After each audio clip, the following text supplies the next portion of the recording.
பாகால் முன் உம்மை நான் உயர்த்திடவே பலமான வல்லமை தாரும்.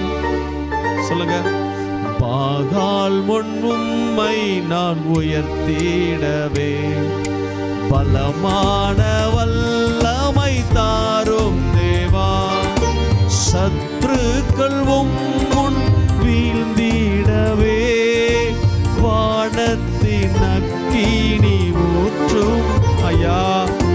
சத்துருக்கள் முன் வீழ்ந்திடவே வானத்தின் அக்கினி ஊற்றும் ஐயா. எலியாவின் தேவனும் நீர்தானையா. கருத்தாக ஜெபித்திட கிருபை தாருமே. எலியாவின் தேவனும் நீர்தானையா. கருத்தாக ஜெபித்திட கிருபை தாருமே. எல்லாரும் எலியாவை போ